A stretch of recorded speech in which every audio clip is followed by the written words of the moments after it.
Jungkook চলে আসার পরই তেও পার্টি থেকে ওদের বাড়ি চলে আসে। এসে সোজা ওয়াশরুমে গিয়ে জল দিয়ে সমানে ঠোঁটটা ধুতে থাকে কাঁদতে কাঁদতে। কারণ এই তো কিছুক্ষণ আগে ওর এই মিষ্টি গোলাপি ঠোঁটটা জাংকুকের দখলে ছিল। এটা ভেবেই তের অসম্ভব অসহ্য লাগছে। কিভাবে একটা ছেলে সবার সামনে এভাবে ওর সাথে এমন করতে পারে। তের রাগ আর কষ্টে শেষ হয়ে যাচ্ছে। বোগামের কথা ভেবেও ওর আরো বেশি খারাপ লাগছে। তে ভেবেছিল বোগাম বোধহয় শেষ পর্যন্ত ওর জন্য লড়াই করবে, কিন্তু ও যে জাংকুকের মতো টাকার পাগল তাও বুঝতে পারেনি। তের খুব কষ্ট হচ্ছে আর ওর কিচ্ছু ভালো লাগছে না। ও কাঁদতে কাঁদতে একসময় ফ্লোরে বসে পড়ে। জাংকুকের শেষ কথাগুলো এখনো তের কানে বাজছে। জাংকুককে বিয়ে না করলে ওর বাবার ক্ষতি করবে ও। তের এটা ভেবেই আরো কান্না বেড়ে গেল। ও বুঝতেই পারছে না হঠাৎ ঝড়ের মতো কেন এই জীবনে জাংকুক পা রাখলো। কি এমন দেখলো ওই কোটিপতি ওর মধ্যে? সে তো চাইলেই অপ্সরাও বিয়ে করতে পারে, কিন্তু ওই কেন? তে উত্তর খুঁজে পায় না, শুধু কাঁদে। এদিকে জাংকুক বাড়ি পৌঁছাতেই ওর সেক্রেটারি জেনি বলে ওঠে, স্যার একটা প্রশ্ন ছিল, করি? জাংকুক বেশ হাসিখুশি হয়ে সোফায় বসতে বসতে বলে, হ্যাঁ অবশ্যই করো। আপনি তে ম্যামের মতো সাধারণ একটা মেয়ের জন্য এতগুলো টাকা কেন খরচ করলেন? আপনি চাইলে তার চেয়েও সুন্দরী রূপসী মেয়ে পেতেন এমনিতেই, কিন্তু তে ম্যামই কেন? জাংকুক হাসতে হাসতে বলে, জেনি তোমার এই স্বভাবটা আর গেল না, তোমাকে সব জানতেই হবে তাই না? আচ্ছা বলছি, তুমি ঠিক বলেছো, তে একটা সাধারণ মেয়ে। ওর বাবা কোটিপতি হওয়া সত্ত্বেও ওর চোখে আমি কোনো অহংকার দেখিনি।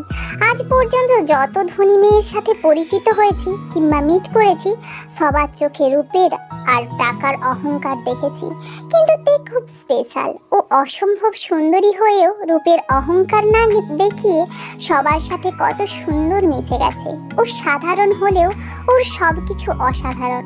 আর সবচেয়ে বড় কথা হলো বোগাম মেয়ের মতো ছেলে ওকে কখনো ভালো রাখতে পারবে না। ওকে ভালো রাখবো শুধু আমি, ও শুধু আমার হবে, আমার ভালোবাসার পুতুল। জেনি ভীত দৃষ্টিতে জাংকুকের দিকে তাকিয়ে থাকে, কারণ ও জানে জাংকুকের এই হাসির পেছনে অজানা অনেক রহস্য লুকিয়ে আছে। জাংকুক হাসতে হাসতে ওর রুমে চলে যায়। ও আজ যে কত বড় একটা গেম খেলেছে তা শুধু জেনিই জানে। পার্টিতে জেনিকে ইশারা করা মাত্রই জেনি বোগামের বাবা মানে কাইয়ের কোম্পানির হেডকে ফোন করে ভয় দেখিয়ে মিথ্যা কথা বলতে বলে। ঠিক প্ল্যান হিসেবে বোগামের বাবার পার্সোনাল সেক্রেটারি ফোন করে মিথ্যা কথা বলেছিল যাতে তারা ভয় পেয়ে যায়। এরপর জাংকুক জানতো তের বাবা অবশ্যই তার বন্ধুকে বাঁচাতে কিছু বলবে, আর সেই সুযোগ নিয়েই ও বিশাল বড় টাকার লোভ দেখায় ওদের। বোগামরা যদি জাংকুকের এই টাকা না নিয়ে তের পাশে থাকতো তাহলে ও চলে যেত, কিন্তু জাংকুক জানতো বোগাম টাকার লোভী, তাই ও এক ঢিলে দুই পাখি শিকার করেছে। জেনির এসব ভেবেই ওর মাথা ঘোরাচ্ছে। ও ওর নিজের রুমে চলে যায়। সেদিনের সমাপ্তি জাংকুকের বিজয় দিয়ে হয়। তে সারা রাত কান্না করেছে। কান্না করে করে ওর সুন্দর মন কাড়া নয়ন জোড়াটাকে ফুলিয়ে লাল করে ফেলেছে। এখনো গভীর ঘুমে আচ্ছন্ন। ও জানে না একটু পর ওর সাথে কি হতে চলেছে। তের মা রান্নাঘরে রান্না দেখছিল আর ওর বাবা বারান্দায় বসে পেপার পড়ছিল। ওদের বারান্দা থেকে মেন গেটটা স্পষ্ট দেখা যায়। তের বাবা যে হোক হঠাৎ খেয়াল করলেন সেই সুপরিচিত ডার্ক কালারের এস ক্লাস BMW গাড়ি ওর বাড়ির সামনে এসে দাঁড়িয়েছে। এটা আর কারো গাড়ি নয়, জাংকুকের। পুরো দেশে দামি গাড়ি শুধু ওর কাছেই আছে, দ্বিতীয় কেউ চাইলেও নিতে পারবে না। যে হোক দ্রুত বাইরে এসে দারোয়ানকে ইশারা করে জাংকুককে ভিতরে আসতে দিতে বললেন। জাংকুক পার্কিং লটে গাড়ি পার্ক করে নেমে দেখে জেহব দাঁড়িয়ে আছে। ও একটা মুচকি হাসি দিয়ে জেহবের কাছে এসে বলে, গুড মর্নিং আঙ্কেল, কেমন আছেন? Good morning. Good morning. ভালো আছি, তুমি? না মানে আপনি কেমন আছেন? ছি ছি আঙ্কেল, আপনি না, এখন থেকে শুধু তুমি। আফটার অল আপনার মেয়ের ফিউচার হাজবেন্ড আমি, সো কোনো সংকোচ করবেন না। আচ্ছা আচ্ছা, তা বাবা কোনো জরুরি কারণে এসেছো কি? কি যে বলেন না আঙ্কেল, শ্বশুর বাড়ি আসতে কি কোনো কারণ লাগে? আর আমার প্রাণটা তো এখনো আপনাদের কাছেই। তাকে দেখতেই এসেছি, আর আপনাদের সাথে দেখাও করার জন্য।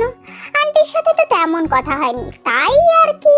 ও আচ্ছা, তাহলে আসো বাবা, ভেতরে আসো। হ্যাঁ চলুন, বাড়িটা তো ভালোই বানিয়েছেন, কিন্তু একটু ছোট। কি যে বলো বাবা, এত বড় বাড়িকে ছোট বললে কিভাবে হবে? আমার বাড়ি এর থেকেও অনেক বড়, বুঝলেন? আপনার মেয়ে রানী হয়ে থাকবে। জিহুক বেশ বুঝতে পারছে যে জাংকুক ইনডাইরেক্টলি বোঝাতে চাইছে যে ওনার মেয়ে ওর কাছে অনেক ভালো থাকবে। জিহুক তা জানেন, কারণ দেশের সবচেয়ে বড় বিজনেসম্যান জাংকুক। ওর কাছে তার মেয়েকে বিয়ে দেওয়া তো জেহবের সৌভাগ্য। জাংকুককে নিয়ে হলরুমে বসেন জেহব। তের মাকে ডাক দিলে তিনি চলে আসেন। তিনি হলরুমে এসে জাংকুককে দেখে চমকে যান। জেহবের দিকে তাকিয়ে আবার জাংকুকের দিকে তাকান। জাংকুক তের মাকে দেখে বলে ওঠেন, গুড মর্নিং আন্টি, আপনাকে অসম্ভব সুন্দরী লাগছে, একদম রানীদের মতো। তের মা হেসে উত্তর দেয়, সত্যি? সত্যি আন্টি, বুঝেছি। আঙ্কেল মনে হয় আপনার রূপের প্রশংসা করে না। আঙ্কেল, এটা কিন্তু ঠিক না। এত সুন্দরী একটা স্ত্রী পেয়েছেন, সবসময় মন ভরে তার প্রশংসা করবেন।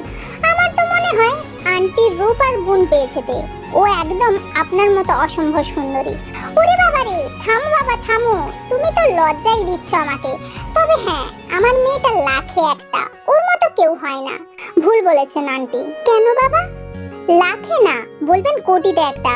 ও হ্যাঁ হ্যাঁ হ্যাঁ, তা আন্টি, আমাকে আপনার মেয়ের বর হিসেবে মেনে নিতে কোনো সমস্যা নেই তো?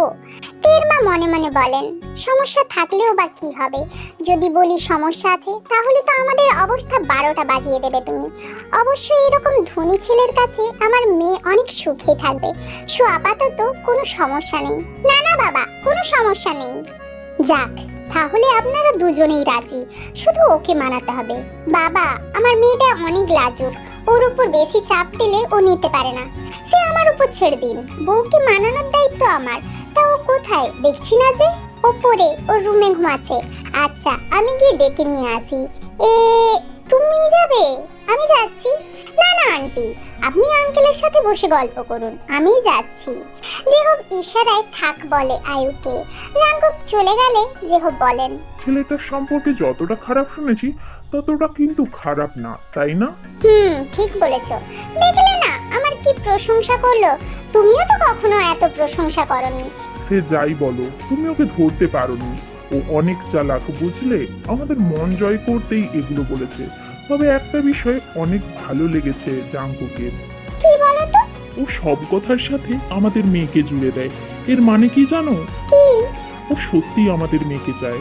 হ্যাঁ, সেটা আমিও বুঝেছি। বোকা মেয়ে আসল রূপটাও ও বের করে দিয়েছে, না হলে আমার মেয়েটা না জানি কত বড় বিপদে পড়তো। যাক, ভালোই হলো। আমাদের মেয়েটার ভাগ্য আছে বলতে হয়। তার মেয়ে দেখতে হবে না? তোমার একারই মেয়ে, আমার তো কিছুই না। আচ্ছা বাদ দাও এসব। জাংকুক যে উপরে গেল, তুই কিছু করবে না তো? ওই তো অনেক ক্ষেপে আছে।